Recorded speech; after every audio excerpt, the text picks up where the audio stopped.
Mr. Silent Channel. Kabanata 611 hanggang 620. At higit pa. 0611. Hindi tanga si Yefan, dinala ng lahat ang mga matatanda ng Guigo, at dahil nasa larangan siya ng konsentrasyon, kailangan niyang pigilan ang sarili. Pagkatapos ng lahat, ang pagdating lamang sa dalawang matatanda ay ang larangan ng konsentrasyon, na nagpapakita na ang mga matatanda ng Guigo ay medyo nakakatakot. Hindi katakataka na bagaman ang pamilya Zug ay nagnanais na ang pamilyang Su ay mamatay, kailangan nilang isaalang-alang ang kahulugan ng Presbyterian Church. Sa tingin ko ay simple pa rin ito, kahit naiintindihan ko ang bagong larangan ng martial arts, hindi ko mapigilan ang pamana ng Millennium Foundation ni Guigo.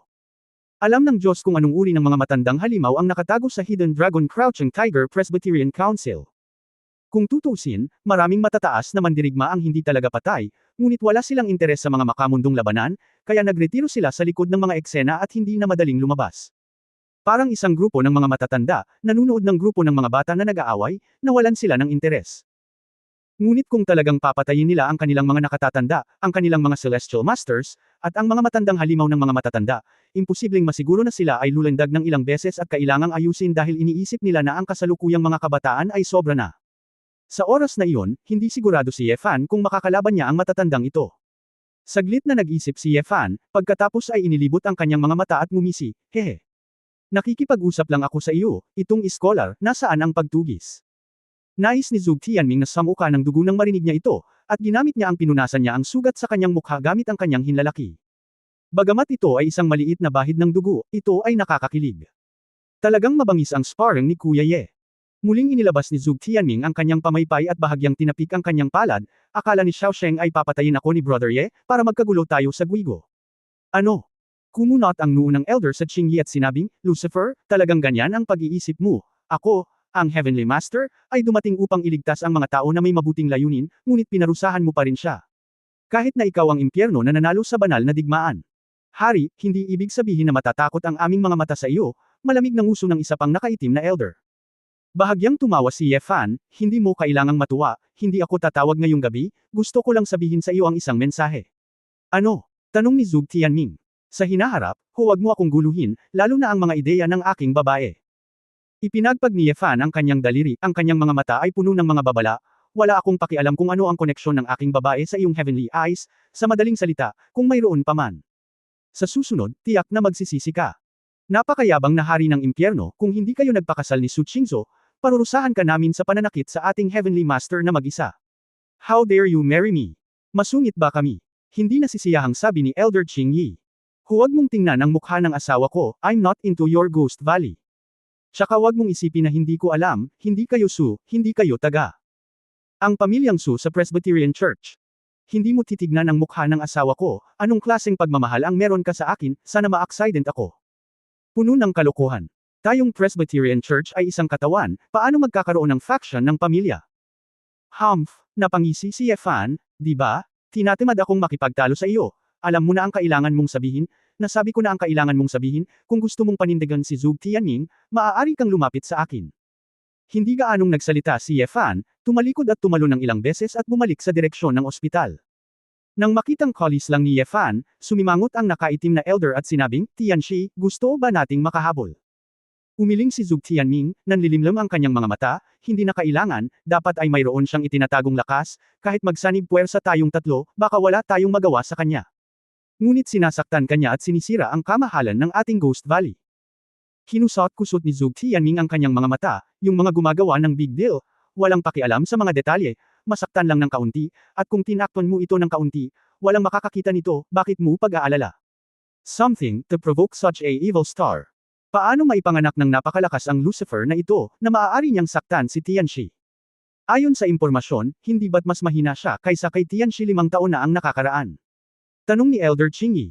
Napabuntong hininga si Zug Tianming, Elder Yang, ikaw at si Elder Zhang ay nasa antas ng konsentrasyon sa loob ng halos 20 taon. Oo. Tumanggo si Elder Yang at nanghihinayang sinabi, kapag naabot na natin ang larangan ng konsentrasyon, tumatanda na rin tayo, ang ating espiritu at dugo ay patuloy na humihina, at ang mga tao ay tumatanda. Mahirap patatagin ang ating mga kakayahan, hindi pa banggitin ang pagsulong pa. Ang nakaitim na nakadamit na elder na si Zhang ay nagtanong, Heavenly Master, ano ang kinalaman nito sa pagbanggit mo nito? Sinabi ni Zug Tianming, kung maaari kang tumuntong sa larangan ng konsentrasyon, ikaw ay itinuturing na mataas na kwalipikado, ngunit isipin mo, itong si Lucifer, 18 noong bata pa siya, nakapasok na siya sa larangan ng konsentrasyon, halos 50 taon na mas maaga kaysa sa iyo. Ang kanyang talento sa paglilinang, pagpupursige na tiisin ang kahirapan, at determinasyon na tiisin ang kalungkutan ay lahat ay lampas sa iyong imahinasyon. 5 taon na ang nakalilipas, siya nga ay mas mahina ako, ngunit sa kanyang kakayahan, hindi nakakagulat na hihigitan niya ako sa loob ng 5 taon. Nagkatinginan sina Elder Yang at Elder Zhang, nag-iisip sa ganitong paraan, talagang may katuturan. Ang mga tao ay mas galit kaysa sa mga tao.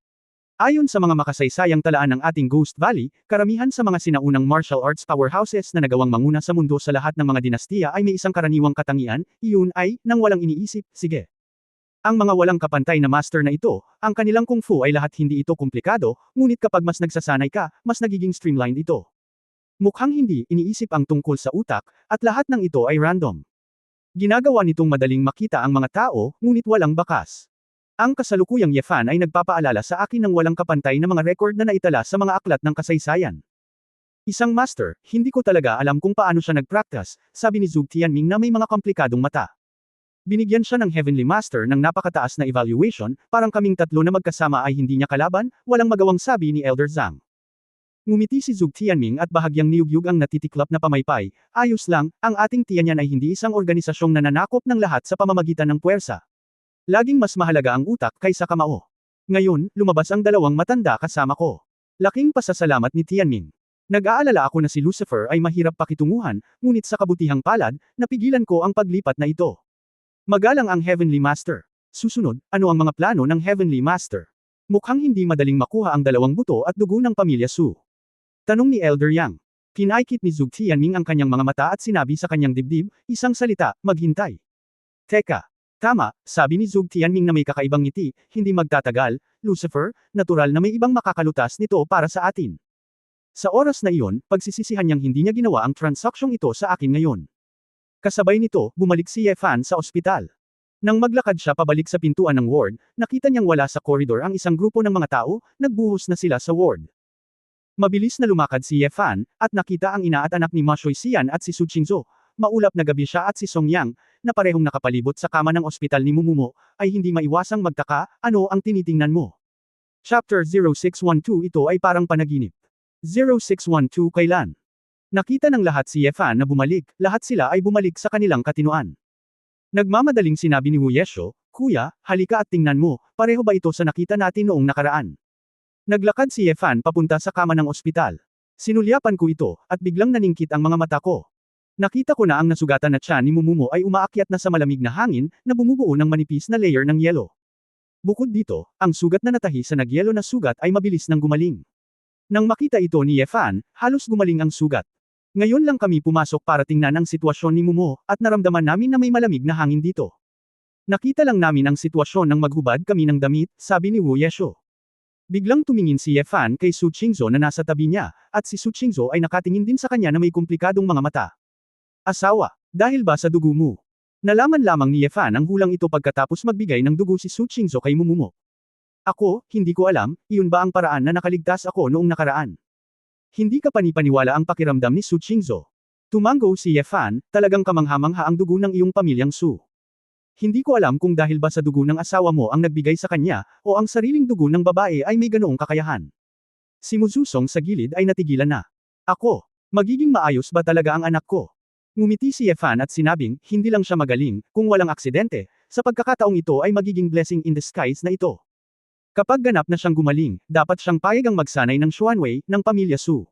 Siya ay mas bata pa sa aking asawa, kung matagumpay niyang malilinang at magkaroon ng higit na kakayahang protektahan ang kanyang sarili sa hinaharap, tiyak na ito ay isang magandang bagay. Nang marinig ito ni Mu Shuixian, nagulat siya, mayroon ka pa bang Xuanwei scripture? Well, tita mo, nagpa-practice na ako. Tumango si Su Qingzhou. Pero, hayaan mong magsanay si Mumo, magaling ba talaga ito? Siya ay. Napayuko si Mu Shuixian sa kanyang ulo sa kababaan. Pagkatapos ng lahat, ang pangalan ni Mumumo ay hindi tama. Kung ikaw ay nasa pamilyang Su, hindi ka makapasok sa Ancestral Hall, at imposibleng magsanay ng magic ng Ghost Valley. Hindi na ito masyadong inisip ni Yefan, at tumingin kay Su Qingzhou, asawa, ano sa palagay mo? Sinabi ni Su Qingzhou, dahil gusto siyang arestuhin ni Guigo, syempre hindi lang natin sila mapapanood na magtagumpay, ang mga lolo't lola ko ay may utang noon. Si tita mo ay maraming ina at anak, at ngayon ay tinuturuan ko ang Xuanwei Zhenjing, kay Mumu, na maaaring ituring na makabawi dito. Napuno ng luha ang mga mata ni Mu Shuixian nang marinig niya ito. Ipinanganak siya sa Guigo, kaya natural na alam niya ang kahalagahan ng mga kasulatang Xuanwei. Handa si Su Qingzhou na ituro ang sikretong ito kay Mumumo. Naantig siya sa mga salita. Qingzhou, salamat. Pinunasan ni Mu Shuixian ang gilid ng kanyang mga mata. Bagamat walang gaanong alam si Mu Zuzong tungkol sa sinaunang martial arts, ngunit sa hitsura ng kanyang ina, alam din niya na ang Xuanwei scripture na ito ay talagang kapakipakinabang at mapoprotektahan si Mumumo. Siya ay natural na masaya, at ang kanyang pagmamahal kay Su Qingzhou at Ye Fan ay tumaas ng husto.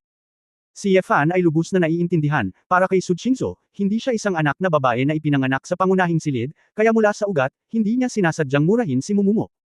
Sa kabaligtaran, si Su Qingzhou ay nag-iisa ngayon, at kung gusto niyang bumalik sa Ghost Valley, talagang imposibleng umasa sa kanya, Ye Fan. Sa huling pagsusuri, kailangang magkaroon ng sariling kumpiyansa si Su Qingzhou. Kung si Mumumo ay talagang katulad niya, na may pangangatawan na maaaring linangin ang ganoong uri ng nagyayelong nakakagalit na enerhiya, si Su Qingzhou ay magkakaroon ng isang napakalakas na nakababatang kapatid na babae sa hinaharap. Ang lahat ng ito ay ang mga bargaining chip na kakailanganin ni Su Qingzhou upang bumalik sa Ghost Valley sa hinaharap. Siyempre, ang pag-atras ng hakbang, tiyak na ayaw ni Su Qingzhou na si Mumumo ay magdusa ng anumang pinsala mula sa pananaw ng pamilya at dugo. Maging si Su Qingzhou ay magiging malambot ang puso kay Tung Hozan na hindi kadugo, hindi pa banggitin ang kanyang tunay na pinsan na si Mumumo. Ang lahat ay hindi natulog sa buong gabi, napakaraming bagay na sasabihin, at nag-aalala sila kung paano magbabago ang pinsala ni Mumumo. Naghintay sila hanggang madaling araw at lahat ay umalis sa ward, naiwan sina Mu Shuixian at Song Yang. Nasa ospital. Lumabas si Ye Fan at ang iba pa sa labas ng ospital papunta sa parking lot, at isang itim na Jimnani na kotse ang nagmaneho papunta sa pinto para sunduin si Mu Zuzong. Nagmamadali pala si Mu Zuzong dahil maghahanda siya ng isang pagtatanghal para sa isang party bago ang bagong taon. Uncle mo, kung may sasabihin ka, hindi mo na kailangang itago. Simula ngayon, magiging pamilya na tayo, sabihin mo lang, nakangiting sabi ni Ye Fan. Sinulyapan ni Su Qingzhou ang lalaki, iniisip na ang lalaking ito ay talagang makapal ang balat, na tinatawag ang kanyang tiyuhin na mas masipag kaysa sa kanya. Namula si Mu Zuzong, kumuha ng sigarilyo, at sinindihan ito ng dahan-dahan, na parang kailangan niyang pag-isipan ito. Pagkaraan ng ilang sandali, nahihiyang ngumiti si Mu Zuzong at sinabing, Ye Fan, Qingzhou, sa totoo lang. Hindi pa rin ako nakakabalik sa aking katinuan, parang panaginip lang, bakit? Bakit biglang nagbago ang buong mundo? Ganoon din. Naiintindihan namin, hindi ka pa nakipag-ugnayan sa underground world dati, at ang inaakala mong naisip mo ay naging realidad ay palaging magtatagal para tanggapin, sabi ni Ye Fan. Umiling si Mu Zuzong at bumantong hininga, hindi ako partikular na nagulat sa mga bagay na ito sa mundo sa ilalim ng lupa. Dak Ian World, mayroong lahat ng uri ng kakaibang bagay, ito ay normal. Ang pangunahing punto ko ay medyo hindi ako komportable sa aking background. Sanay na ako. Ibinaba ni Su Qingzhou ang kanyang mga mata, kaya bakit hindi, marahil dahil mas na-stimulate siya sa mga pangyayari ni Ye Fan noong nakaraang pagkakataon sa ibang bansa, ngunit sa pagkakataong ito ay tumahimik siya ng husto. Maraming matatanda sa henerasyon ng lola, at maraming tiyuhin at magpinsan na magkadugo, at magkakilala na sila noon pa. Huminga ng malalim si Mu Zuzong at matigas na sinabi, gayunpaman, dahil ito ang kaso, napakasaya ko pa rin na si Mumo ay maaaring magkaroon ng isang mahusay na kapatid na babae. Isa lang akong ordinaryong tao, at ayokong mag-practice sa buhay ko. Pero, sana hindi masaktan ang Mumu ko. Simula ngayon, sana mas maaligan mo siya. Ako, bilang isang ama, wala akong ganoong kakayahan, kaya ikaw lang ang matatanong ko. Pagkatapos magsalita, iniyuko ni Mu Zuzong ang kanyang ulo. Nagmamadaling inalalayan siya ni Ye Fan at sinabing, Tito, ano ang sinasabi mo, bakit dapat gawin ito ng pamilya? Tumanggaw din si Su Qingzhou, Ma'am. Kung tapos ka na sa iyong trabaho, at magkakaroon ka ng hapunan sa bisperas ng bagong taon kinabukasan, maaari ka ring pumunta. Tulad ng muling pagsasama-sama ng pamilya, tiyak na magiging masaya sina tita mo at Mumo, iniaya ni Ye Fan. Nang marinig ito ni Su Qingzhou, medyo nagulat siya. Hindi niya akalain na sapat na ang iniisip ni Ye Fan tungkol sa pag-imbita sa kanila sa bisperas ng bagong taon kinabukasan. Lumingon si Ye Fan at ngumiti, paano ito misis, may opinyon ka ba? Nakakatuwang maging masigla, di ba? Well, natural na hindi utol si Su Qingzhou, at may hindi maipaliwanag na pag-asa sa kanyang puso. Matapos maghiwalay sa Mu Zuzong, ang dalawa ay nagmaneho pa uwi. Dapat maintindihan din ni Tita Jiang ang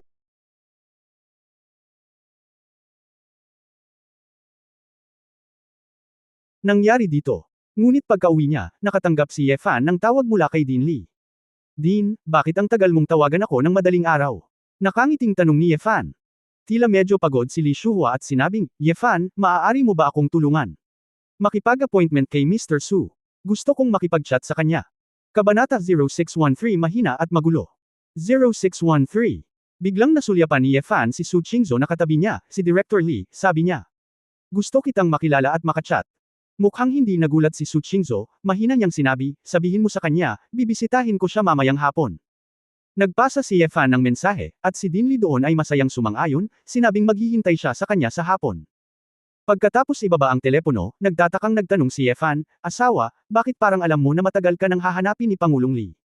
Huwag mo na siyang tanungin kung ano ang problema. Normal lang sa akin na may konting bagay, pag-usapan natin, malalaman ko ang dahilan kapag nagkita tayo, bakit ngayon pa tayo magtatanong. Pagkatapos magsalita ni Su Qingzhou, lumabas siya ng kotse at naglakad pa uwi. Palaging nararamdaman ni Ye Fan na kakaiba ang mga bagay-bagay, ngunit wala siyang maisip na espesyal para sa isang sandali, kaya lumabas siya ng kotse. Pagkadating sa bahay, katatapos lang mag-almusal ni Tita Jiang, at nang makita niyang bumalik ang dalawa, naisip niyang magkasama sila sa labas, at tuwang-tuwa si Tita Jiang. Miss, Ye Fan, halika at kumain, nakangiting sabi ni Tita Jiang. Diretso ang sinabi ni Su Qingzhou, Tita Jiang, maupo ka muna, may importante akong sasabihin sa iyo. Nagtataka si Tita Jiang, ano ang problema, hindi ba tayo makapaghintay hanggang matapos tayong kumain?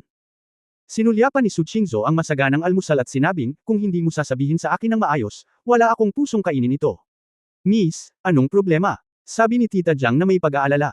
Napabuntong hininga si Su Qingzhou, alam ko na, ang background ni Mumumo. Si Tita Jiang ay natigilan sandali, at ang hangin sa silid ay tila nagyelo. Tumagal ng isang oras na pagsisikap, at pinunasan ni Tia Jiang ang ilang mga kamay ng luha, pagkatapos pakinggan ang mga pahayag ni na Su Qingzhou at Ye Fan. Hanggang ngayon, wala nang itinatago si Tia Jiang, at parang gamaan ang pakiramdam. Ngumiti siya na may pulang mata, dahil pinalayas ng matandang babae ang Narcissus bago siya nabubuhay, hindi ko kayang ipagkanulo ang matandang babae, kaya... Noong una kong nakita ang Narcissus, ano? Hindi ako maglakas loob na sabihin sa iyo. Ngayong nangyari na ang ganoong bagay, nais din ng Diyos na makilala ng iyong mga kapatid ang isa't isa at muling magsama-sama bilang isang pamilya. Sa kabutihang palad, si Narcissus ay isang mabuting bata, si Mr. Mo at Miss Mumumo ay mahusay, at ang Panginoon ay nasa espiritu ng langit, kaya dapat din itong bigyang kasiyahan. Tita Jiang, pumayag na si Uncle Mo. Kinabukasan, sama-samang pupunta ang pamilya para sa hapunan sa bisperas ng bagong taon. Tingnan natin kung mayroon kang ay dadagdag. Bibili ako ng gulay sa lalong madaling panahon, kung hindi, malamang sarado na ang palengke bukas, nakangiting sabi ni Ye Fan. Nang marinig ito ni Tita Jiang, masayang sinabi niya, talaga. Maganda ito, matagal nang hindi nakakapaghapunan ng bisperas ng bagong taon ang aming pamilya. Pagkatapos, susulat ako ng listahan, Ye Fan, mabibili mo ito para sa akin. Tumingin si Ye Fan kay Su Qingzhou, asawa, gusto mo bang sumama sa akin sa palengke? Umiling si Su Qingzhou, hindi, pupuntahan ko si Din Li mamayang hapon, at may kailangan akong ihanda. Ano ang kailangan mong ihanda kapag nakita mo si Din Li? Regalo sa bagong taon. Nakangiting sabi ni Ye Fan, huwag kang masyadong magalang. Nagbigay ka ng maraming regalo noong nakaraang taon. Hindi sumagot si Su Qingzhou, tahimik siyang naglakad pabalik sa mesa, at nagsimulang kumain ng almusal mag-isa. Ye Fan nang makitang ayaw magsalita ng babae, hindi na siya masyadong nagtanong. May mga plano talaga siya. Pagkatapos mamili ng mga gulay, gusto niyang pumunta sa lugar ni Du Yuner para tingnan. Sa nakalipas na 3 taon, bumalik sina Ye Fan at Du Yuner sa orphanage para sa Chinese New Year. Hindi ko alam kung ano. Ang plano ng dalaga ay ngayong taon. Handa na ako. Matapos basahin ang impormasyon sa umaga, tinapos ni Su Qingzhou ang kanyang tanghalian sa tanghali at nagmaneho papunta sa Ivy League Welfare Institute. Habang nasa daan, may naalala si Su Qingzhou, kaya nagmaneho siya papunta sa isang dessert shop at bumili ng 2 kahon ng strawberry donut. Pagkatapos ng ampunan, hindi dumiretso si Su Qingzhou sa opisina ni Director Lee. Sa halip, nagtanong siya sa isang voluntaryo at natagpuan si Tuan-Tuan na nanunood ng mga cartoons kasama ang ilang mga bata sa isang silid ng laro. Siya ay nakasuot ng pulang Amerikana. Tuan-tuan na may isang maliit na tirentas, ang kanyang bilog na mukha ay extraordinarily puti at kulay rosas, nakaupo sa isang grupo ng mga bata, siya ay tumingin na pakakaaya-aya sa isang sulyap. Pumasok si Su Qingzhou at pumunta sa harapan ni Tuan-tuan. Natagpuan din ni Tuan-chuan si Su Qingzhou at tiningnan siya ng may pagtataka, Sister Kuripot. Ito ay para sa iyo, bumaba si Su Qingzhou sa kotse na may dalang isang kahon ng donut at ibinigay ito sa batang babae. Nang makita ito ni Tuan-tuan, agad na nagliwanag ang malalaking mata niya at kinuha niya ito, donut. Well, gusto mo ba? Like. Salamat ate. Ngumiti ng matamis si Tuan-chuan, ang cute talaga ng mataba niyang mukha.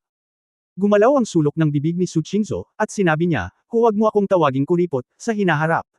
Kung masunurin ka, bibilhin ko ito para sa iyo. Masiglang tumango si Tuan Chuen, halatang, nasuhulan, napakabigay ni ate, hindi maramo si ate. Sa wakas ay nakadama ng kagaanan si Su Qingzhou, nakaramdam ng pagtaas ng kanyang kilay, tumango, at tumalikod upang lumabas. Inggit na inggit ang mga bata sa gilid nang makita nilang nakakuha si Tuan Chuen ng isang kahon ng donut, at lahat sila ay parang mga gaaman. Mapagbigay din si Tuan Tuan, ibinabahagi ko ito sa lahat, ngunit gusto ni Tuan Tuan na kumain ng dalawa sa kanila. Tumayo si Su Qingzhou sa pintuan ng silid, tumingin sa likod, at nakitang namamahagi na ng donut ang batang babae, mamulong siya sa kanyang puso, siya ay medyo matino. Ngunit pumunta siya sa ampunan, syempre, hindi lamang para itama ang kanyang pangalan sa harap ni Xiao Tuanchun. Hindi nagtagal, dumating si Su Qingzhou sa opisina ni Din Li, na nagbabasa ng dyaryo habang nakasuot ng salamin sa pagbabasa. Nang makita si Su Qingzhou na papasok sa pinto, nagmamadaling tumayo si Din Li para salubungin siya. "Oh, Mr. Su, nandito ka na, dapat akong lumabas para sunduin ka, ipagtitimpla kita ng tsaa." Hindi kailangang maging abala si Pangulong Li, ako mismo ay nagbuhos lamang ng isang basong tubig. Hiniling ni Su Qingzhou ang matandang babae na maupo. Pagkatapos niyang pumunta sa water dispenser at magbuhos ng isang basong tubig, umupo siya sa tapat ni Pangulong Li at sinabing, "Hindi muna ako kailangang tawaging President Su, kakaiba ito." Hati. Nakangiting tumango si Din Li. Pagkaupo, nag-isip siya sandali at sinabing, "Hindi ba nandito si Ye Fan?" "Well, busy siya sa trabaho niya, hindi mo ba ako hinahanap?" Tanong ni Su Qingzhou. Oo, hinahanap kita, Miss Su. Nagpapasalamat talaga ako. Nag-invest ka ng 10 bilyon para sa amin sa auction. Talaga, taos-pusong sabi ni Li Shuhua. Sinabi ni Su Qingzhou, "Kinausap mo ako ngayon, marahil ay hindi para pasalamatan ako." Napabuntong hininga si Li Shuhua, "Syempre, isang aspeto lang ito, Miss Su, nakakahiyang sabihin, hindi ako makakatulog sa buong gabi na may ganitong 10 bilyon, at hindi ko alam kung paano gamitin ang pera. Hindi pa ako nakakapagkolehiyo, ni hindi ko alam kung ano ang pamamahala sa pananalapi, ngunit hindi ko alam kung gaano karaming mga kumpanya sa pamamahala ng yaman, mga kumpanya ng seguro, mga pribadong equity fund. Lahat ay tumawag sa akin. Marami pang ang mga bata na hindi nakikipag-ugnayan sa mga ulila sa loob ng maraming taon. Sinasabi nila na sila ay nabubuhay sa kahirapan. Matutulungan ko sila. Hindi ko na talaga matiis. Tinawagan ko si Ye Fan mula sa landline ng orphanage. Hoy, sinabi ng mga sinaunang tao na ang mahihirap ay nasa abalang lungsod at walang nagtatanong, at ang mayayaman ay may malalayong kamag-anak sa kabundukan. Nandito ang matandang babae ko. Sa aking edad, sa wakas ay mayroon akong malalim na pag-unawa sa. Pagkatapos ay lumapit sa akin si Direk Li para hilingin sa akin na bawiin ang pera. Tanong ni Su Qingzhou na may malamig na tingin. Kabanata 0614 IV. 0614. Itinaas ni Li Shuhua ang kanyang ulo at umaasang nagtanong, "Okay lang ba? Miss Su, maaari mo bang ibalik ang pera? O huwag mag-donate ng marami?" "Hindi," mapagpa siyang pagtanggi ni Su Qingzhou, "hindi ko ibibigay ang perang ito. Ibalik mo ito, dahil personal itong may kinalaman sa akin at sa reputasyon ng Splendid Group." Medyo nalungkot si Li Shuhua at nawala, alam kong hindi ito gagawin ni Miss Su. Mukhang hindi alam ng matandang babae ko ang gagawin, at napakaraming pera ang ibibigay sa akin. Ngunit sa totoo lang, hindi ko talaga alam kung ano ang gagawin ko. Pumunta sa akin si Pangulong Li para pag-usapan kung ano ang gagawin sa pera. Tanong ni Su Qingzhou. "Oo," sabi ni Li Shuhua, "Miss Su, ikaw ay isang henyo sa shopping mall. Narinig ko ang maraming tao na nagsasabi na ikaw ay napakahusay sa negosyo at pamumuhunan. Sa mga taong kilala ko, ikaw ang pinakamahusay sa negosyo. Nararamdaman ko na dahil aalagaan ko ang 10 bilyong dolyar at gusto kong kumita ng pera para sa kawanggawa, bakit ako lalapit pa? Bumalik ang pera kay Miss Su, at hayaan si Miss Su na mag-invest para makapagtatag ako ng charity fund. Ayos ka lang ba?" Ngunit sa pagkakataong iyon, iisipin ng mga tagalabas na gumawa ako ng isang pekeng donasyon, kumikilos lang ng ganito, hindi isang tunay na kawanggawa, sabi ni Su Qingzhou. Kung gayon, ano ang dapat kong gawin? Sinabi ni Li Shuhua na masakit ang ulo, ang pangunahing dahilan ay hindi ako pamilyar sa mga shopping mall, at hindi ko alam kung sino ang aking pagkakatiwalaan. Ang napakalaking halaga ng pera, kung makakita ako ng maling tao na mag-aalaga nito, magagawa ko ito. Mga makasalanan. Kinuha ni Su Qingzhou ang isang limited edition na killer bag na kanyang dinala, kumuha ng isang dokumento mula rito, at inilagay ito sa harap ni Li Shuhua. "Ano ito?" Naguguluhang tanong ni Li Shuhua. "Ito ay kung paano pamahalaan ang 10 bilyong plano, mula sa kung paano magtatag ng isang charitable fund, hanggang sa kung paano mag-recruit ng mga fund practitioner, kung paano ito pamahalaan, kung paano mamuhunan, at iba pa. Ang mga detalyadong plano at mga kaso ay nasa loob nito," sabi ni Su Qingzhou. Nagulat na sabi ni Li Shuhua, "Miss Su, ikaw. Handa ka na ba?" "Oo," sabi ni Su Qingzhou, hulaan ko na hindi alam ni Dean Lee kung paano gamitin ang pera, kaya inihanda ko ito ng maaga. Kailangang sundin ni Dean Lee ang aking plano, at walang magiging problema. Saglit na tinitigan ni Lee Shuhua ang babae, at pagkatapos ng mahabang buntong hininga, umiling siya at sinabing, hindi ko ito pinanood. Bakit? Ang isa ay, maaaring hindi ko maintindihan ito kahit natingnan ko ito, at ang isa pa ay, ako ang isang ito. Paano pa ako magkakaroon ng lakas at oras upang gawin ang ganoong karera sa aking edad? Mapait na ngumiti si Lee Shuhua. Natahimik si Su Qingzhou at hindi nagsalita, biglang tumahimik ang opisina. Pagkaraan ng mahabang panahon, sinabi ni Lee Shuhua, Miss Su, kung hindi, lalapit ako at iset up itong charity fund. Miss Su, pamamahalaan mo ito behind the scenes, para hindi malaman ng mga tao, at hindi ka mapintasan ng iba. Sa kalagitnaan ng pagsasalita, may naalala si Lee Shuhua, at humihingi ng tawad, pasensya na, Miss Su, hindi ko pa naitanong kung handa kang gawin ito. I do, bahagyang ngumiti si Su Qingzhou, doing charity work. Ito ang orihinal kong intensyon na kunin ang pera, dahil may tiwala sa akin si Dean Lee, kailangan lang ni Dean Lee na lumapit, at palihim kong aayusin ang iba. Matapos marinig ito, hindi napigilan ni Lee Shuhua na sabihin ng may kagalakan, ito ay hindi maaaring maging mas mahusay. Ano ang dapat nating tawagan sa pondong ito? Inabot ni Su Qingzhou at itinuro ang pabalat ng dokumento. Noon lang napagtanto ni Dean Lee na nagbigay na ng pangalan si Su Qingzhou doon. Ivy Foundation. Ngumiti si Dean Lee, ginagamit ang pangalan ng aming ampunan. Mukhang magandang ideya ito. Maaari mo bang katawanin ang Dean Lee na iyon, ang iyong kabaitan, na ipagpatuloy ito? Tanong ni Su Qingzhou.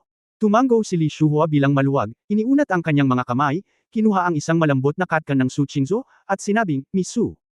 Mula ngayon, ito man ay ang pondo, ang instituto ng welfare. O kahit si Yefan. Pakiusap. Nakatingin sa mata ng matandang lalaki na may mahinang luha, nakaramdam ng kakaiba si Su Qingzhou, ngunit tumango pa rin.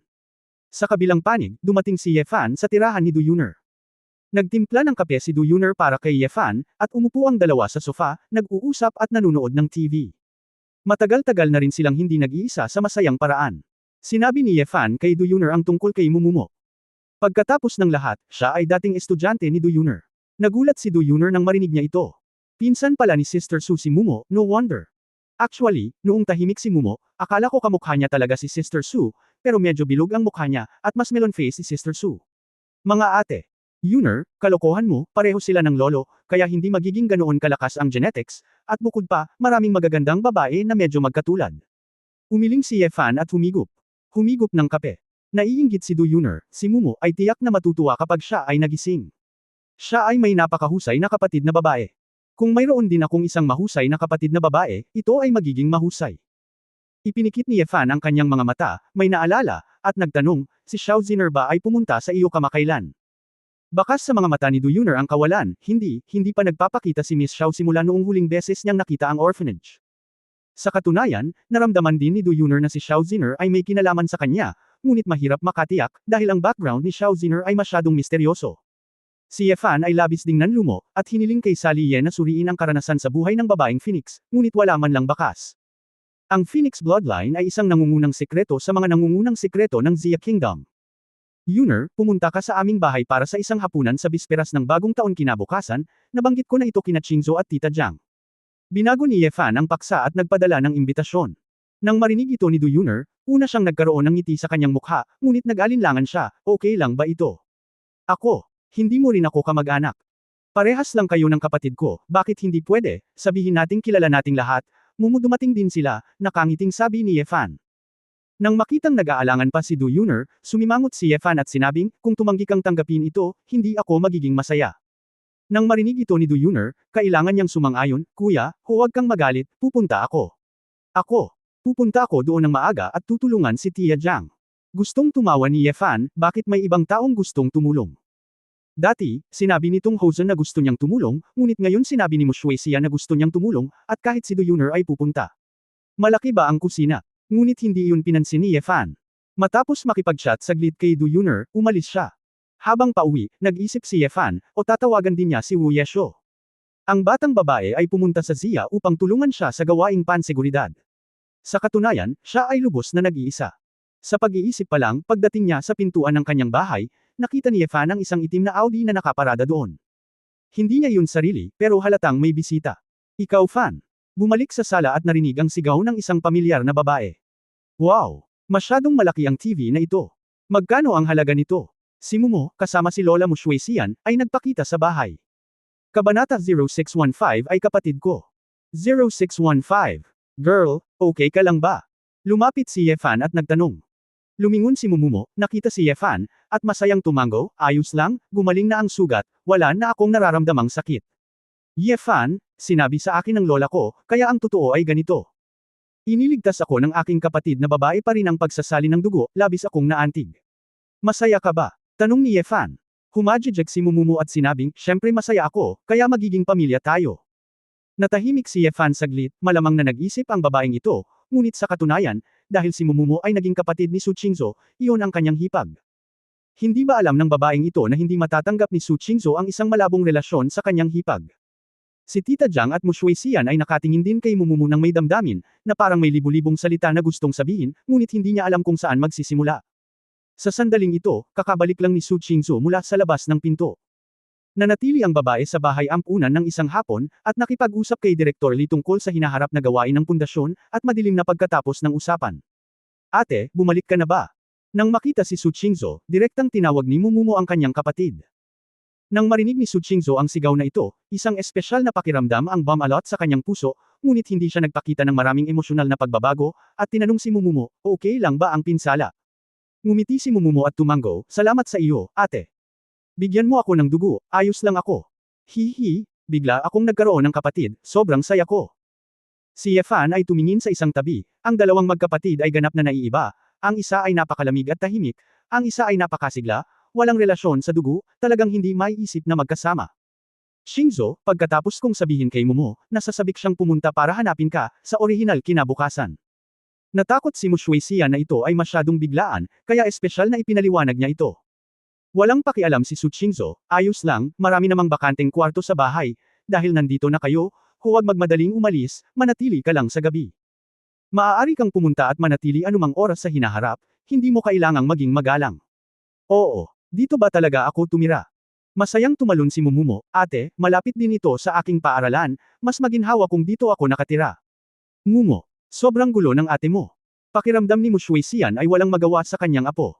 Saglit na nag-isip si Su Qingzhou, ito ay Daxia Art Academy, ito ay medyo malapit, isang subway stop, maaari kang mamuhay ayon sa gusto mo. Nang marinig ito ni Yefan, nagulat siya sa kabutihang loob ni Su Qingzhou, napakabuti niya sa nakababatang kapatid na ito. Tuwang-tuwang sumugod si Mumumo at niyakap ng mahigpit si Su Qingzhou, na ikinagulat ni Su Qingzhou. Ate, mahina at malambing na sabi ni Mumumo, napakasaya ko, bigla akong nagkaroon ng napakaganda, mayaman, at mabait na nakatatandang kapatid na babae. Si Su Qingzhou ay humigop ng lips, nag-alinlangan, inabot at bahagyang tinapik ang likod ni Mumumo. Nang makita ang eksenang ito, sina Mu Shuexian at Tita Jiang ay parehong naantig at nagpakita ng mga palatandaan ng pagluha. Nagkatinginan sila at ngumiti, walang sinabi. Natahimik sandali ang sala bago binitawan ni Mumumo si Su Qingzhou at nilabas ang kanyang dila, ate, tanga ba ako, pero masaya talaga ako. Umiling si Su Qingzhou, gusto ko ang iyong karakter. Hihi, hindi naman siguro ako tanga ni ate. Masayang tumakbo si Mumumo papunta sa direksyon ng elevator, ate, gusto kong makita ang garahe mo, marami ka bang mamahaling sasakyan? Makikita mo sa sarili mo. Hindi siya pinansin ni Su Qingzhou at lumingon sa lalaki, Yefan, samahan mo ako sa study. Natigilan si Yefan, ano ang hinahanap niya? May kaugnayan kaya ito kay Din Li. Walang gaanong iniisip, sinundan ni Yefan si Su Qingzhou sa itaas. Pagdating sa study, sinara ni Yefan ang pinto at nakangiting nagtanong, asawa, ano ang pinag-usapan ninyo ni Pangulong Li? Tumango si Su Qingzhou at sinabing, tinanong niya ako kung paano gamitin ang 10 bilyon, at sinabi ko sa kanya na pag-usapan namin ang tungkol sa charity fund. Nako, kung may asawa ka, siguradong magiging okay ka. Sinabi ni Yefan, may kailangan ka bang tulungan ako? Walang sinabi si Su Qingzhou, ngunit tahimik na tumingin kay Yefan. Makalipas ang mahigit 10 segundo, hindi komportable si Yefan, na parang may mga langgam na gumagapang sa kanyang katawan. Hindi niya maiwasang magtanong na may kasamang nahihiyang ngiti, Miss, bakit mo ako tinatitigan ng ganito? Mumumo. Ngayon ay kapatid ko na. Ngayon, tahimik na sabi ni Su Qingzhou, sa hinaharap, madalas siyang titira sa bahay natin. Napalunok si Yefan, ito. Mabuti na lang, haha, pinagtagpo ba muli ang magkapatid? Hindi mo kailangang maglaro ng tanga, alam mo, ano ba talaga ang ibig kong sabihin, nanlamig ang mga mata ni Su Qingzhou, at lumayo siya. Sa harap ni Yefan, sinabi niya, hindi mo kayang. Kahit nabitawan ang iyong hipag, di ba? Bumilis ang tibok ng puso ni Ye Fan, nangyari pa rin ang pinakakinatatakutan, tinusok ni Su Qingzhou ang layer ng papel na ito, magiging showdown ito sa kanya. Sa pag-iisip tungkol dito ng mabuti, tinanggap ni Su Qingzhou si Mumumo ng napakabilis, naaayon sa mga kapatid na babae ni Mumumo, at hinayaan si Mumumo na tumira sa bahay. Hindi ba ito ay para mas makontrol ang sitwasyon ni Mumumo? Sobra na kung talagang nakipag-away siya sa kapatid niya sa ilalim ng ilong nito. Medyo nalito si Ye Fan. Bagamat masaya siya na magkakilala ang magkapatid, hindi niya alam kung paano muling haharapin si Mumumo. Imposible ring sabihin niyang gusto lang niyang kainin ang hipag. Kapag nagawa na ang ganitong bagay, hindi na ito magagawa ng mag-asawa. Sa sandaling nagngangalit siya ng kanyang mga ngipin, ang tanging nasabi ni Ye Fan ay, "Asawa, huwag mag-alala, bata pa si Mumo at hindi naiintindihan ang maraming bagay." Matapos itong linawin, hindi na siya dapat mag-ilusyon. Hindi ko sasabihin sa kanya, ngunit ikaw, pumunta at ipaliwanag sa kanya, sabi ni Su Qingzhou. Mapait na ngumiti si Ye Fan sa kanyang puso, ang masamang tao na ito ay dapat maging ang kanyang sarili, talagang gusto niyang umiyak ng walang luha, alam ng Diyos kung ano ang magiging reaksyon ni Mumumo. Biglang nagpakita ang mukha ni Su Qingzhou ng mainit na ngiti na parang simoy ng tagsibol, at inabot niya ang kamay at nagkusa na yakapin ang lalaki, "Okay, tapos na tayo, bumaba na tayo." Naramdaman ni Ye Fan na ang kanyang kaluluwa ay naalis sa pamamagitan ng ngiting ito, at ang martilyo at matamis na petsa ng babae ay nagpatigil sa kanya ng ilang sandali. Pagbaba nila, kakasakay lang ni Mumumo ng elevator mula sa underground na garahe. Nang makita si Su Qingzhou, ang mga mata ng babae ay puno ng inggit. "Ate, masyado kang mayaman. Bugatti, Pagani, Koenigsegg. Lahat na. Napakaraming kotse mo, pwede mo bang ipahiram sa akin?" "Ako. Nabangga ang kotse ko at hindi pa rin ito naaayos," pakiusap ni Mumumo. Nagmamadaling sumabad si Mu Shuixian, "Ikaw babae. Kung ngayon mo lang nakilala ang iyong kapatid na babae, gusto mo ba ito? Mas mabuting sumakay sa subway papunta sa paaralan. Saan mo gustong magmaneho?" Nakaramdam ng hinanakit si Mumumo. Sa isang patag na bibig, gusto rin ng taong iyon na magmaneho. Si Su Qingzhou ay medyo madaling magsalita, "Pahiramin ko sa iyo ang Maserati GT na iyon. Kung gusto mong magmaneho nito, hilingin kay Tita Jiang na kunin ang susi." "Wow! Kuya, napakabait mo." Tumalon si Mumumo, niyakap si Su Qingzhou, at hinalikan si Su Qingzhou sa mukha. Kabanata 0616 Bayaw. 0616. Bagamat walang ekspresyon ang mukha ni Su Qingzhou at malamig na tono ng boses, likas na positibo si Mumumo at walang pakialam sa mga bagay na ito, kaya hindi niya gusto ang malamig na kapatid na ito. Hindi sinasadyang hinawakan ni Su Qingzhou ang hinahalikan na mukha, nakaramdam ng kaunting hindi komportable, ngunit hindi siya namula, ngunit ang kanyang mga mata ay medyo uminit. Ang bahay ay biglang naging masigla, si Tia Jiang ay masayang nagluto ng isang mesa ng mga pinggan, at lahat ay nag-uusap at nagtatawanan. Matapos kainin ni Mumumo ang kalahati nito, bigla niyang kinuha ang kanyang telepono at nagsimulang maglaro. "Mumo, bakit ka naglalaro ng cellphone mo habang kumakain ka?" Nag-aral si Mu Shuixian. "Naku, Lola, kumukuha ako ng mga pulang sobra. Malapit na ang bagong taon, at maraming grupo ang namimigay ng pulang sobra." Humajijek si Mumumo, ngunit may naisip siya at nagpout, "Oo, mayroon akong ganoong kayaman na tao ngayon. Ate, hindi ba nakakahiyang kumuha ng ilang sentimo?" Napakurap si Su Qingzhou, "Ano ba talaga ang pagkuha ng pulang sobra?" "Ah, ate, di ba? Hindi ka man lang marunong kumuha ng pulang sobra." Nagulat si Mumumo sa kanyang nakita. Sumimangot si Su Qingzhou, "Nakita ko lang na may pulang sobra sa WeChat, pero hindi ko pa nagagamit." "Ate, hindi ba madalas kang nagbibigay ng pulang sobra sa mga empleyado?" "Walang nagbibigay sa iyo ng pulang sobra." Nagtatakang tanong ni Mumumo. Umiling si Su Qingzhou, "Ang mga bonus sa mga empleyado ay mula sa pananalapi, at kailangan ko lang pumirma. Ginagamit ko lang ang WeChat para basahin ang impormasyon ng ilang opisyal na account at makipag-chat tungkol sa trabaho, at hindi ako nagdagdag ng ilang tao." Hindi nakakagulat na mukha kang isang engkanto na hindi kumakain ng mga paputok ng tao, at hindi ka nagpapadala ng mga pulang sobra. Hinangaan ito ni Mumumo, ngunit pagkatapos ay naisip, "Boy. Hindi, kung gayon hindi ka bibigyan ni Ye Fan ng mga pulang sobra." Hindi siya nag-post ng kahit ano tungkol sa bisperas ng bagong taon noong nakaraan. Halos mailuwa ni Ye Fan ang isang subo ng kanin, aling palayok ang hindi mabubuksan at may angat. Si Ye Fan ay talagang hindi nagpadala ng pulang sobra kay Su Qingzhou, dahil una, hindi ito hiniling ng babae, at pangalawa, ibinigay ni Su Qingzhou ang lahat ng kanyang pera. Napakayaman ni Su Qingzhou, kailangan ba niya ang pulang sobrang iyon? "Girl, hindi, kailangan ng kapatid mo ang pulang sobrang ito, kaya kailangan mo," sabi ni Ye Fan. "Ano ang kinalaman nito sa mas maraming pera at mas kaunting pera? Ang pulang sobra ay sinadya upang maging maligaya at masaya, at ang pagbubukas ng pulang sobra ay upang maging masaya." Nagpout si Mumumo, "At saka, hindi ba ipinadala mo rin kay Teacher Do?" Tanong ko. Sa kanya, sabi niya oo. "Hindi lang ako ang mahilig sa pulang sobra. Hindi nakaimik si Yefan at awkward na tumingin kay Su Qingzhou, asawa, hindi ka dapat interesado dito, tama. Su Qingzhou sulyap sa isang komplikadong paraan pagkatapos ng tingin sa kanya, siya ay lumingon kay Mumumu at sinabi, ilang pulang sobra ang ibinigay sa iyo ng iyong bayaw. Nagbago ang relasyon nila ni Yefan. Si Tita Jiang at Mu Shuixian ay mayroon ding kakaibang ekspresyon sa kanilang mga mukha, ngunit ang dalawang matanda ay nanatiling tahimik. Si Mumumu ay bumalik sa kanyang katinoan at nakangiting sinabi, karaniwan siyang nagbibilang ng 88 at higit sa 188. Hoy, kulang pa yan. Bakit umabot ng $1,000 ang halagang ipinadala ko sa iyo? Malungkot na sabi ni Yefan. Ngunit napakarumi nito. Nagpapadala ka ng pulang sobra sa bawat pagkakataon, at walang magandang pagpapala sa pulang sobra, Mumumu pouted. Bumulong si Yefan, ano pang pagpapala ang kailangan mo, walang gulo. Kinuha ni Su Qingzhou ang kanyang mobile phone at sinabing, Mumu, idagdag ang WeChat at tingnan ko kung paano ipinadala ang mga pulang sobra. Nang marinig ito, masayang hiniling ni Mumumu kay Su Qingzhou na walisin ang sarili, at pagkatapos idagdag, sinabi niya, ate, gagawa ako ng grupo at hahayaan ang pamilya namin na sumali sa grupo. Maaari tayong maglaro at kumuha ng mga pulang sobra para sa bisperas ng bagong taon bukas. Tumango si Su Qingzhou, titingnan ko muna kung paano magpadala at kukuha. Napakasimple. Ipinaliwanag ni Mumumu ang lahat, at pagkatapos ay bumuo ng isang grupo para subukan si Su Qingzhou, at natutunan din ni Su Qingzhou. Lumalabas na ito ay para kumuha ng pulang sobra. Nagpakita ng interes si Su Qingzhou sa kanyang mga mata, medyo kawili-wili ito, 2 lang at 201 lang ang kaya mong ipadala, na napakakaunti. Ate, gusto mo bang ipagmalaki ang iyong kayamanan ng ganito? Ate, sinisikap kong kumuha ng ilang sentimo sa bawat grupo para makakolekta ako ng pera para sa almusal. Naaawang sabi ni Mumumu. Natarante si Su Qingzhou, wala ka pang sapat na pera para sa almusal. Napakaliit ba ng baon mo? Giggle.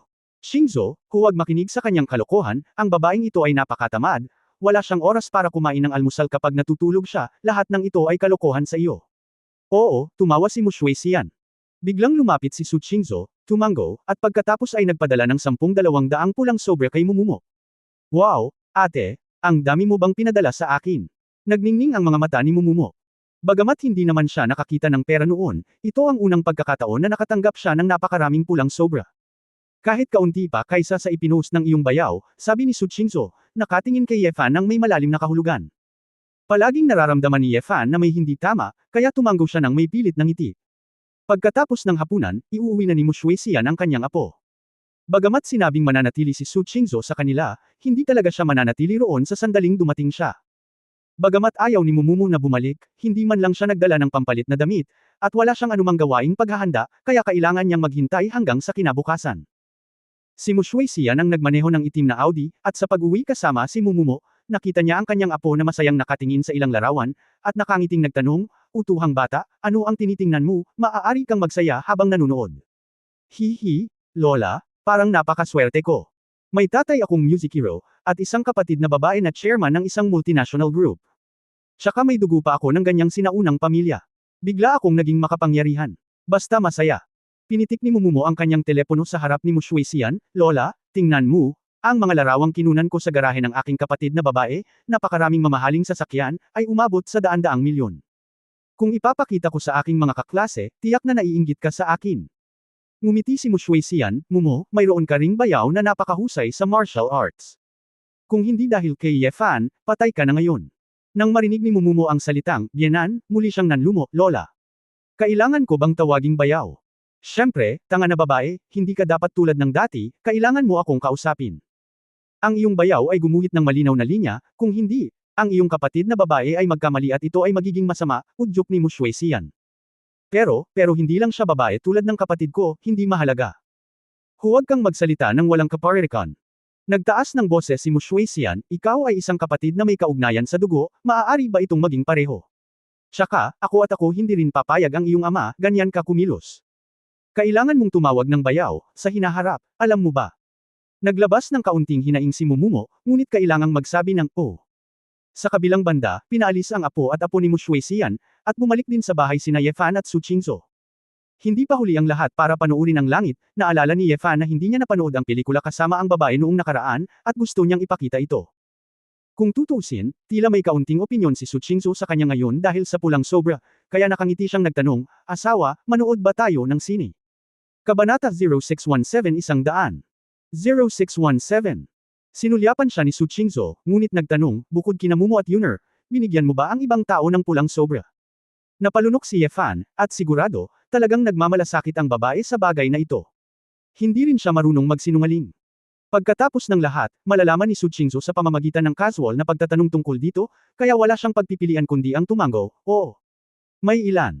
Lalong nanlamig ang mga mata ni Su Qingzhou, bakit mo ipinadala silang lahat, ngunit hindi ako? Ito. Ngumisi si Ye Fan, dahil sa tingin ko ang aking asawa ay ang pinaka-advanced, ang ganitong uri ng gadget ay dapat makita. Kung hindi mo kaya, sabihin nating, Mrs., napakayaman mo. Hindi naman sila nagkukulang sa pera mo, di ba? Retorikong tanong ni Su Qingzhou. Nawala nang masabi si Ye Fan. Pagkaraan ng ilang sandali, nagpasya siyang ibahin ang usapan, asawa, nabalitaan ko na mayroong isang napakagandang pelikula na tinatawag na. Hindi ako interesado. Pagkatapos magsalita ni Su Qingzhou, tumalikod siya at umakyat sa itaas. Hindi ko gustong marinig ang sinabi ni Ye Fan. Saglit na natigilan si Ye Fan sa pwesto, at walang pagpipilian kundi panuurin si Su Qingzhou na bumalik sa silid. Mukhang sa pagkakataong ito ay talagang nagalit sa kanya ang babae, at wala na siya sa mood na magtrabaho sa pag-aaral. Ye Fan, kasalanan mo ang nangyari sa pagkakataong ito. Tahimik na naglakad si Tita Jiang sa tabi ni Ye Fan at bangulong, paano mo masusubukang suyuan ang ibang babae at kalimutan si Miss? Mapait na ngumiti si Ye Fan, Tita Jiang, hindi ko nakalimutan, naisip ko talaga na hindi ito kailangan ni Xiaoshu, at wala siyang pakialam sa ganitong uri ng pulang sobra. It's not about the red envelope, it's a heart, kahit ayaw ng ginang, then you have to send it after she not let you send it, hindi mo may padala. Nakikihalubilo ka sa ibang babae na ganito, pero wala lang alam si Miss, hindi ba siya nahihiya? Gusto talaga ni Miss ng mukha, hindi mo ba nakikita? Tinapik ni Tita Jiang ang likod ni Ye Fan. Tumango si Ye Fan, nakikita ko ngayon, Tita Jiang, ano ang dapat kong gawin ngayon? Ano pa ba ang magagawa ko, maging mas magalang, maging mas sinsero, maghanda ng ilang mga regalo, bulaklak, at iba pa? Aminin mo ito kay Miss, mga babae, kailangan mo lang suyuan.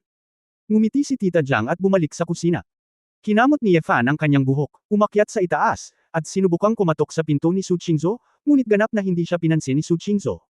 Asawa, huwag kang magalit, tatandaan kong padalhan kita ng pulang sobre sa hinaharap, okay. Sabi ni Ye Fan, ngunit hindi pa rin sumasagot si Su Qingzhou sa loob.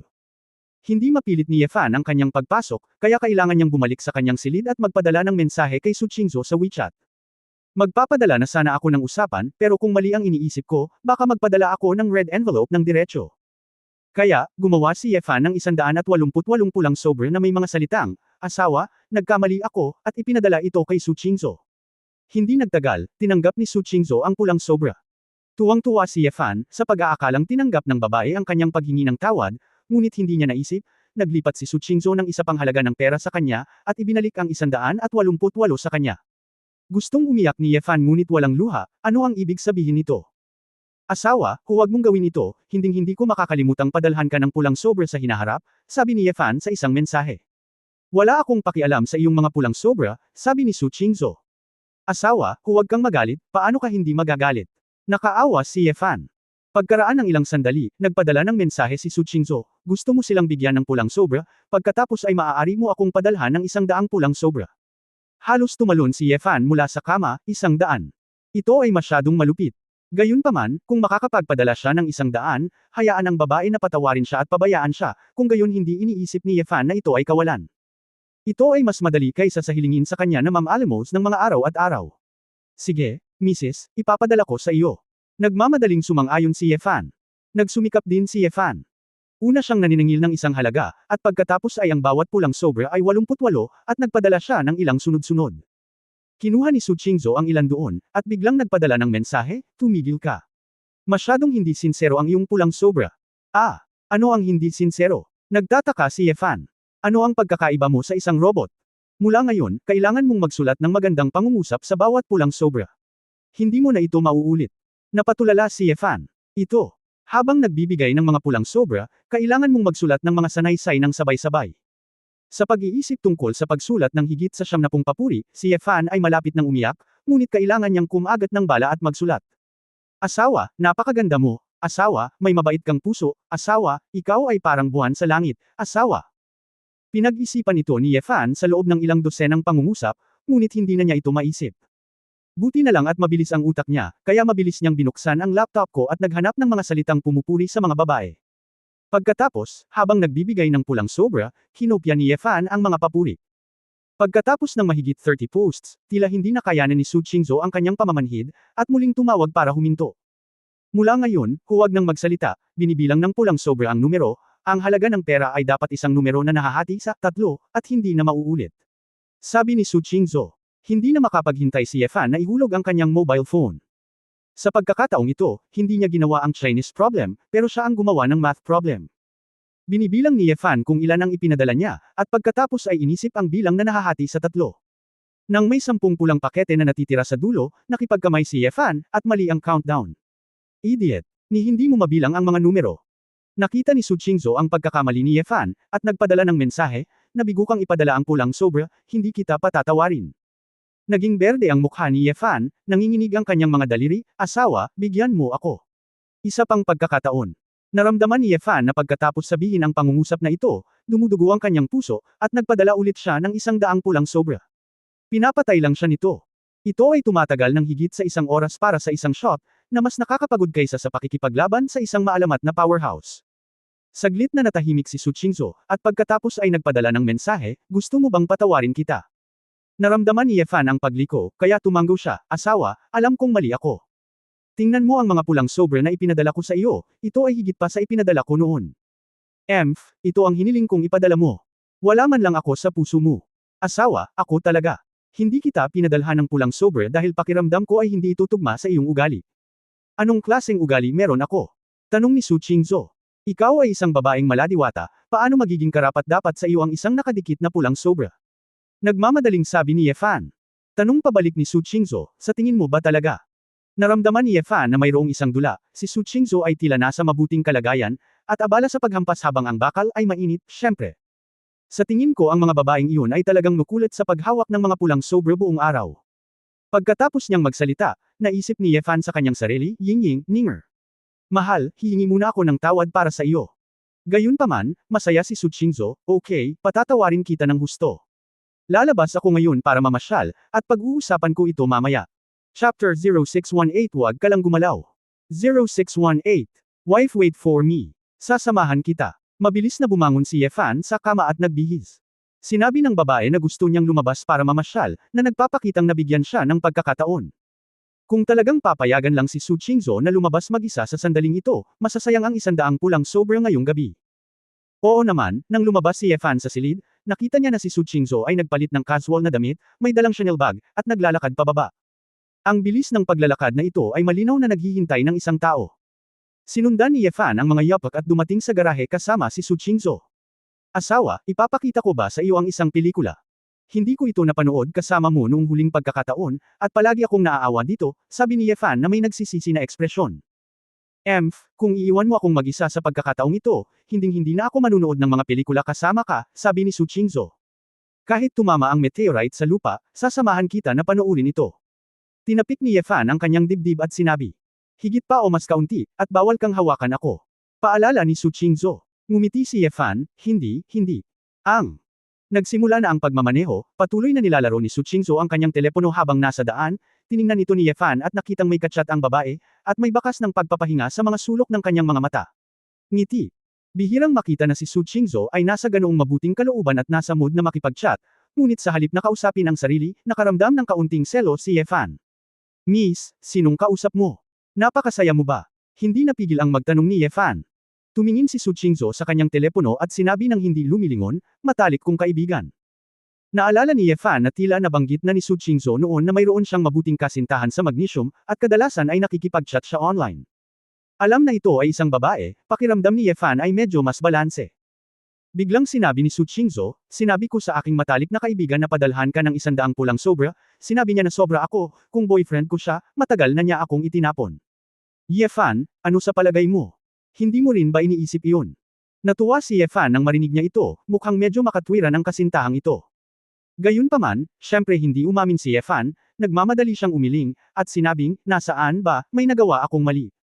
Asawa, parusahan mo ako sa pagpapadala ng 100 pulang sobra, at magpapadala rin ako ng 1,000 pulang pakete. Nakinig si Su Qingzhou at huminga ng mahina, tama, sinong nagsabi sa iyo na ipadala mo lang sila sa kanila at hindi sa akin, para lang magkaroon ng mahabang memorya. Mabilis na tumanggo si Yefan, oo, tama ang asawa ko. Makatuwiran, hindi ko talaga ginagawa. Sabi ng matalik kong kaibigan, babalik siya saglit sa China pagkatapos ng bagong taon. May trabaho siya at nagkataon na nasa Hawaii. Sa oras na iyon, gusto ka rin niyang makita at kumain ng magkasama. Ayos ka lang ba? Tanong ni Su Qingzhou. Siyempre walang pagtutol si Ye Fan, huli na ang lahat para maging masaya, talagang gusto niyang makita kung anong klaseng girlfriend ang magagawa ni Su Qingzhou sa ganitong ugali. Good thing, Mrs. Ano ang ginagawa ng best friend mo? Casual na tanong ni Ye Fan. Sinabi ni Su Qingzhou, ang filmmaker ay sikat na sikat ngayon. Kapag nagkita kami para sa hapunan, sa palagay ko kailangan kong iwasan ang mga paparazzi. Masayang sinabi ni Ye Fan, ang mga bagay ay nagsasama-sama, ang mga tao ay nahahati sa mga grupo, at ang mga magagandang babae ay kasama ng magagandang babae. Ang asawa at ang iyong matalik na kaibigan ay dapat ding maganda, kung hindi, hindi ka maaaring maging isang bida sa pelikula. Ang hindi direktang pambabala na ito ni Su Qingzhou ay lubos na nasiyahan kay Su Qingzhou. Malalaman mo kapag nakita mo ito. Anyway, mas maganda siya kaysa sa akin. Noong nasa school ako, mas marami pang humahabol sa kanya kaysa sa akin, sabi ni Su Qingzhou. Hindi makapaniwala si Ye Fan saglit, Miss, kalokohan ang sinasabi mo, imposible. Bakit? Sinabi ni Su Qingzhou, totoo ang sinabi ko, maraming tao ang humahabol sa kanya, kahit na mula sa ibang mga paaralan. Dahil lang yan sa ugali mo, Mrs., walang babaeng mas maganda kaysa sa iyo sa mundong ito, kaya hindi maaaring maging mas maganda ang iyong matalik na kaibigan kaysa sa iyo, seryosong sabi ni Ye Fan. Matapos marinig ito, si Su Qingzhou ay natigilan saglit, pagkatapos ay tumalikod, pinipigilan ng isang ngiti sa gilid ng kanyang bibig, at mahinang sinabi, nagsasalita na naman ako ng walang kaparekan, ayaw ko nang makinig sa iyo. Nakaramdam ng kasiyahan si Ye Fan sa ilang sandali, at pagkatapos ng ilang salita, hinikayat niya ang babae sa isang masayang kalagayan, at gumagana pa rin ang kanyang mga salita. Sabay na pumunta ang dalawa sa mall.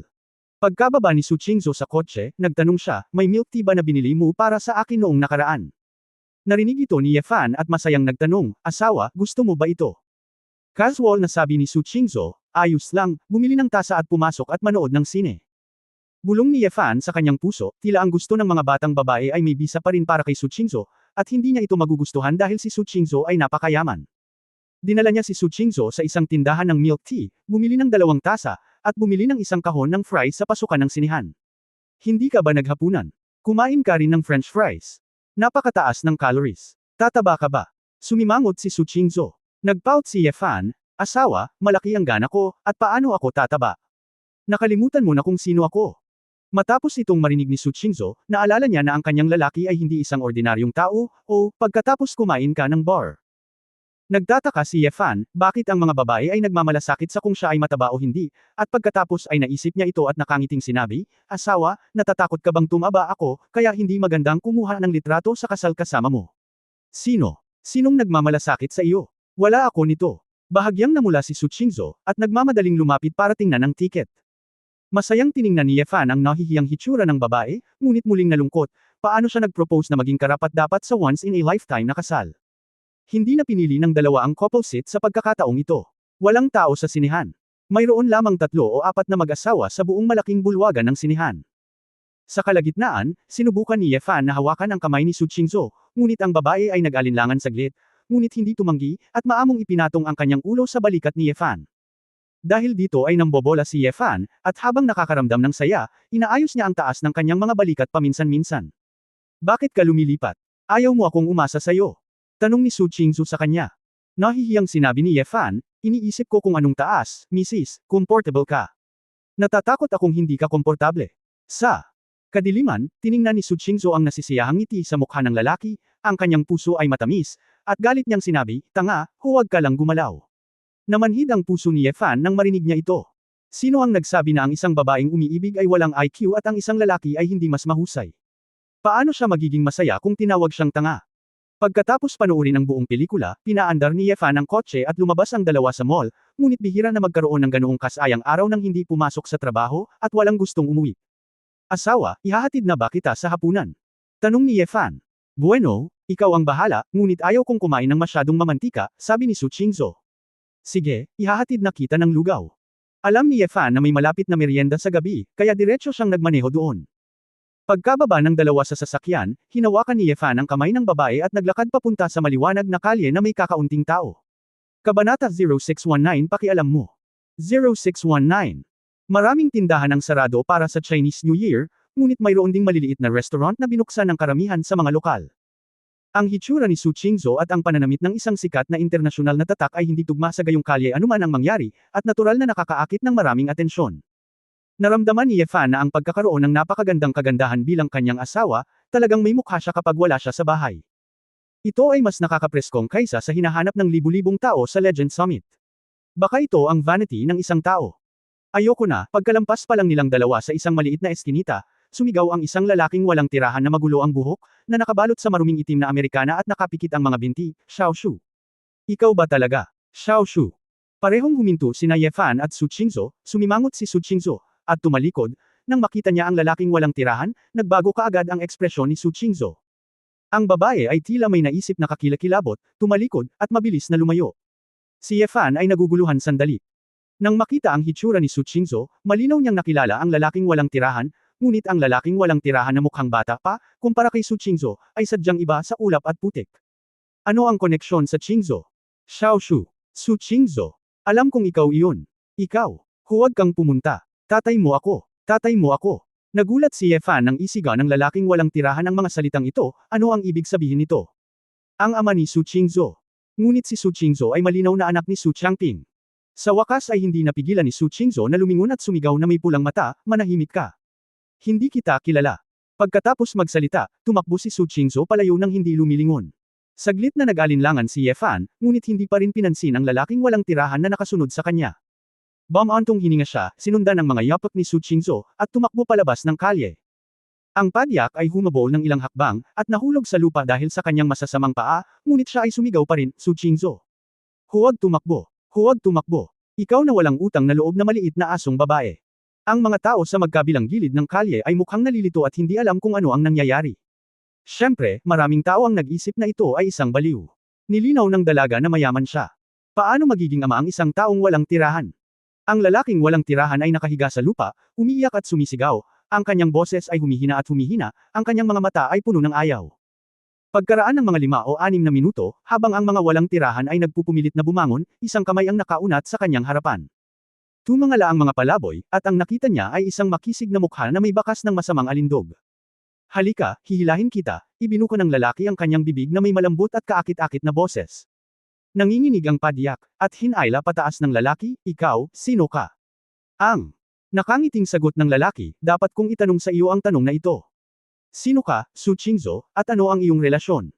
Si Su Qingzhou ay tumakbo hanggang sa lugar ng paradahan, sumakay sa kotse, ngunit natagpuan na ang susi ng kanyang sasakyan ay nasa Ye Fan. Umupo si Ye Fan sa copilot at atubiling kinuha ang susi ng kotse at ibinigay sa babae. Sige, alam ni Ye Fan na hindi na siya dapat magtanong pa sa sandaling ito. Mabilis na pinaandar ni Su Qingzhou ang sasakyan, tulad ng pagtakas, malakas niyang tinapakan ang accelerator at mabilis na nagmaneho papunta sa pangunahing kalsada. Bumilis ang sasakyan sa kahabaan ng kalsada, sumakay sa highway, at nagmaneho sa buong daan. Tiningnan ni Ye Fan ang kristal sa mga mata ng babae. Bagamat marami siyang katanungan sa kanyang puso, nanatili siyang tahimik. Alam niyang kailangan ng mga babae na tumahimik. Matapos magmaneho sa Wancheng Expressway ng mahigit kalahating oras, pinaandar ni Su Qingzhou ang kotse palabas ng exit, pumasok sa isang kalsada sa baybayin, at ipinaroda ang kotse sa tabi ng dagat. Pagkababa ni Su Qingzhou sa sasakyan, nilasap ni Su Qingzhou ang malamig na simoy ng dagat, tumalikod, at sinulyapan si Ye Fan na sumunod sa kanya palabas ng sasakyan. Bakit hindi mo ako tanungin kung sino ang taong iyon? Nagkibit balikat si Ye Fan, kung sa tingin mo ay masasabi mo sa akin, natural mong sasabihin sa akin. Natahimik si Su Qingzhou, nakakita ng 24 na oras na supermarket na nakabukas sa hindi kalayuan, at lumakad ng dahan-dahan. Nakasunod lang si Ye Fan, at pagdating niya sa supermarket, nakita niyang kumuha ang babae ng ilang bote ng asul at pulang cocktail mula sa refrigerator. Nang makitang iinom ang babae, napakamot si Ye Fan sa kanyang ulo at bumili ng isang bag ng mani at iba't ibang merienda, pati na rin ng ilang lata ng beer. Sinulyapan siya ni Su Qingzhou, ngumiti si Ye Fan at sinabing, sasamahan kita sa pag-inom. Dumating ang dalawa sa dalampasigan at nakakita ng bakanteng malaking bahura na mauupuan. Sa tag-araw, maraming mga night stall at maliliit na tindera, ngunit sa taglamig, walang pupunta dito upang uminom ng hanging hilagang kanluran. Si Ye Fan ay hindi natatakot sa lamig. Matapos linangin ni Su Qingzhou ang frigid true chi na iyon, halos hindi niya naramdaman ang lamig. Isa-isang ininom ng babae ang mga cocktail, nakatingin sa itim na dagat, natulala. Inalagaan din ni Ye Fan ang kanyang sarili sa pag-inom ng beer at pagkain ng mga merienda tulad ng mani at gin utay guti na pusit. Para kay Ye Fan, mas karaniwan ang sitwasyong ito. Noong nakaraan, kapag namatay ang isang kasama sa kanyang tabi, isang grupo ng mga tao ang umiinom para maibsan ang kanilang pagkabagot. Kaya naman, hindi komportable si Su Qingzhou sa kanyang puso, iniisip ang ilang malungkot na nakaraan, at pumunta rito para uminom, naintindihan ito ni Ye Fan, at ayaw siyang istorbohin ng husto. Sa gayong mga pagkakataon, ang tahimik na pagsasama ay mas nakakatulong kaysa sa ilang walang laman na salita. Ang kanyang pangalan ay Zhang Tao. Pagkaraan ng alauna ng umaga, sa wakas ay nagsalita si Su Qingzhou. Nilingon ni Ye Fan ang kanyang ulo at tiningnan ang mukha ng babae. Ang buhok ni Su Qingzhou ay ginulo ng hangin, at tila may mga luha sa gilid ng kanyang mga mata. Bakit niya sinabing tatay mo siya? Dahil handang magsalita ang babae, natural na gustong malaman ni Ye Fan. Tiningnan siya ni Su Qingzhou ng malamig at komplikadong mga mata, gusto mo ba talagang malaman? Uminom si Ye Fan ng alak, kung ayaw mong sabihin sa asawa ko, kalimutan mo na, wala akong pakialam doon. Bakit wala kang pakialam, kung alam mo ang totoo, baka magbago ang nararamdaman mo sa akin. Malungkot na ngumiti si Su Qingzhou. Ang tanging bagay na magbabago ay ang nalalaman ko tungkol sa iyo, ngunit hindi nito mababago ang aking damdamin para sa iyo, nakangiting sabi ni Ye Fan. Ibinaba ni Su Qingzhou ang kanyang mga mata at sinabing, kung anak ako ng isang binibini. Hindi mo ba papansinin? Natigilan si Ye Fan, naalala na narinig niya ang tungkol kay Tung Hozhen at Zhu Wangguo dati, at binanggit si Su Qingzhou ang kanyang ina ay tila mula sa isang espesyal na industriya, ngunit hindi niya ito gaanong pinansin. Naririnig na sinasabi ito ni Su Qingzhou ngayon. Marahil totoo ito. Ngunit talagang walang pakialam si Ye Fan, dahil ang kanyang karanasan ay nagpaunawa sa kanya ng isang katotohanan. Naiintindihan na ang mga tao ay gumagawa ng lahat ng mga pagpipilian upang mabuhay.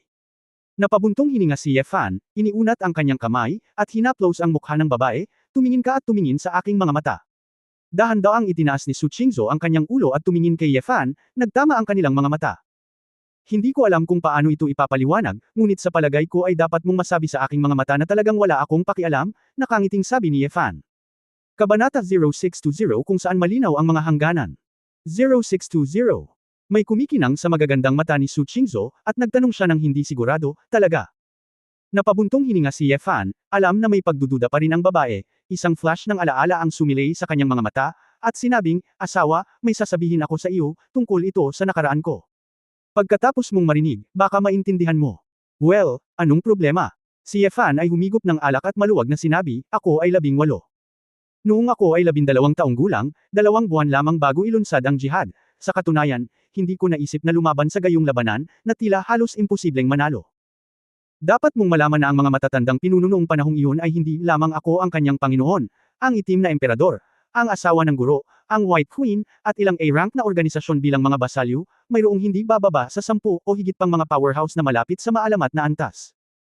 Nagtaka si Su Qingzhou, kung gayon, bakit bigla kang gustong lumaban? Dahil, sumilay ang sakit sa mga mata ni Ye Fan, ang isang taong napakahalaga sa akin ay Nolson ng Holy Royal Court.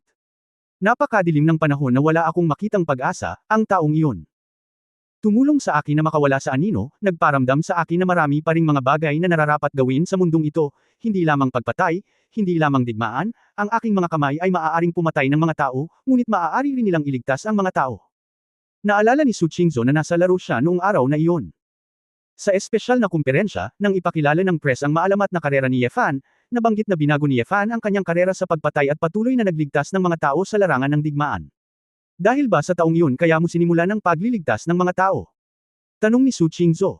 Tumango si Ye Fan, oo, kung wala siya, maaaring hindi ko alam kung nasaan ako ngayon, maaaring namatay ako ng maaga, o marahil. Sa madaling salita, nalaman kong Nolson siya, at napakasakit, na parabang ang buong mundo ay muli. Madilim. Hindi ko alam kung anong gagawin ko, hindi ko alam kung saan ako pupunta. Holy Royal Court yun, maghihiganti ako at gagawin ko sa ganyang behemoth diba? Kapag nagawa ko na ang hakbang na iyon, ibig sabihin ay iiwan ko rin ang mga luma. Ibig sabihin, ang paghihiganti ay nangangahulugan ng direktang pakikipaglaban sa dalawang parang S-level na organisasyon. At ang kapangyarihang makokontrol nila ay halos kayang gawin ng buong mundo. Ngunit naghiganti ka pa rin, hindi ba? Sabi ni Su Qingzhou. Ngumiti si Ye Fan, oo, alam kong nakakatalo sa sarili ang pumasok sa Sacred Royal Court, kaya hinikayat ko ang Arkanghel na Lamason sa kanya noon at pinatay siya sa labas. Ibig sabihin, mula sa araw na iyon, nagpa siya ang mga kasama ko na samahan ako sa pag-alis sa Old Ones at nagsimula ng 2 taong digmaan. Ano ang nagpa siya sa iyo? Nagtataka na tanong ni Su Qingzhou. Wala lang, may nakilala lang ako. WHO. Natawa si Ye Fan sa kanyang sarili. Maaaring hindi ka naniniwala, ngunit nakilala ko ang isang babae sa isang tavern sa Siberia na hindi ko naman kilala. Sumimangot si Su Qingzhou, at medyo hindi komportable na sinabi, ang sinabi mo. Maaaring isa iyon. Kalmadong sinabi rin ni Ye Fan, asawa, kung sasabihin ko sa iyo, noong nasa ibang bansa ako, wala pa akong nahanap na babae, kasinungalingan iyon, kailangan nating magpahinga at magbulalas. Kaya, kinagat ni Su Qingzhou ang kanyang manipis na labi, bagamat naisip niya na hindi gaanong naglaro si Ye Fan noong nasa ibang bansa siya. Ngunit si Ye Fan ay talagang nagsabi sa kanya ng diretsyo, na nagparamdam pa rin kay Su Qingzhou na hindi komportable. Napabuntong hininga, isinantabi ni Su Qingzhou ang magugulong kaisipan sa kanyang isipan at sinabing, sige, ang babaeng iyon, paano mo nagawa ito? Ngumisi si Ye Fan at nakangiting sinabi, matagal na akong nalulumbay noong panahong iyon. Nanatili ako sa Siberia ng kalahating buwan at umiinom araw-araw. Sabihin lang sa babae ang tungkol sa aking mga problema. Tinanong niya ako kung nalulunod ba ako sa alak upang gugulin ang aking mga araw doon upang maiwasan ang isang bagay o matakot sa isang bagay. I said yes. I asked her, if it was her words, how should I choose when I encounter something that I can't choose at all? Kailan? Sinabi ito ni Ye Fan, umiling siya na may mapait na ngiti, tinawanan niya ako, sinabing nagtanong ako sa isang babaeng katulad niya, napakaseryosong tanong sa buhay. Hindi napigilan ni Su Qingzhou na lumingon sa kanya, ikaw hindi mo sasabihin sa akin, makinig ka lang sa kanya na nagsasabing gusto niyang maghayganti, kaya maghayganti ka, tama ba? Masyadong nagmamadali. Ngumiti si Ye Fan at ininom ang natitirang beer, syempre wala akong sasabihin sa kanya, at hindi niya sinabi sa akin kung paano pumili, siya lang ang kinausap niya. Sinabi ko ang isang sipi na natatandaan ko pa rin. Sabi niya, kung gusto mong iwasan ang mga bagay na nakakapagpasaya sa iyo, ngunit ang mga bagay na nagpapalungkot at nakakatakot, sa iyong puso, palaging may isang bagay na lumilipas, at sa huli, ikaw ay magiging isang walang laman. Kung sa tingin mo ay masyadong nakakalito ang iyong emosyon at hindi mo alam kung ano ang pipiliin, humanap ng lugar na may malinaw na mga hangganan, pakawalan ang iyong sarili, at linisin ang iyong isip. Kaya naman, ang mga babae sa mundo ay naghahanap ng mga lalaki, at ang mga lalaki ay naghahanap ng mga babae. Walang mas simple at bastos kaysa sa ginagawa ng mga lalaki at babae. Kadalasan, wala itong kinalaman sa moral na kailan isang puri. Pinapabalik ka lang nito sa pinaka-primitive na paraan. Magkaroon ng kamalayan sa iyong sarili na mayroon ka pa ring sapat na hilig at pagnanais na mabuhay. Pinisil ni Ye Fan ang beer can sa kanyang kamay, tumingin kay Su Qingzhou at sinabing, mula sa sandaling iyon, naunawaan ko na ang katotohanan, walang masyadong landas sa buhay. Mayroon lang talagang isang paraan sa harap mo. Ang magagawa mo lang ay patuloy na sumulong, o mamatay sa sandaling ito. Ang babae sa tavern ay talagang hindi alam ang malaking katotohanan ng buhay, at hindi niya alam kung sino ako. Ngunit, gaano man siya naging babae sa tavern, mas malaya siyang namumuhay kaysa sa akin, at mahinahon niyang tinatanggap ang kanyang kapalaran, humayo ka, panatilihin ang kanyang hilig sa buhay. Inunat ni Ye Fan ang kanyang kamay at ipinatong ito sa balikat ni Su Qingzhou, asawa, sa tingin mo ba ay masama ang babaeng iyon? May nagawa ba siyang mali? Anong posisyon ang mayroon ako para tingnan siya? Si Su Qingzhou ay natigilan at nanatiling tahimik ng ilang sandali. Pagkatapos ay bumulong-bulong, dahil sa likas na ugali ng tao, ito ay ang mabuhay, para sa pagnanais ng puso. Ang aking ina, gusto rin niyang mabuhay. Ngumiti si Ye Fan, ngayon naniniwala ka na, hindi ko talaga ito minamaliit. Ibig mong sabihin, kaya hindi mo na kailangang banggitin ito sa akin, ikaw ay ikaw, ang iyong ina ay ang iyong ina, ipinanganak ka niya, kahit anong gawin niya, siya ang aking biyenan. Sabi ni Su Qingzhou na nakakunot ang noo. Huwag mo akong intindihin, kahit na ang aking ina ay nagpunta upang gawin ito sa isang nightclub, siya ay orihinal na isang mabuting babae, siya ay niloko ng Zhang Tao na iyon, at kailangang sumuko para suportahan ako. Ang Zhang Tao na iyon ay stepfather ko lang. Pagkaraang mamatay ang aking ina, siya ang nagpadala sa akin sa ampunan. Pagtatapos ng kabanatang ito. For more videos, please like, share and subscribe.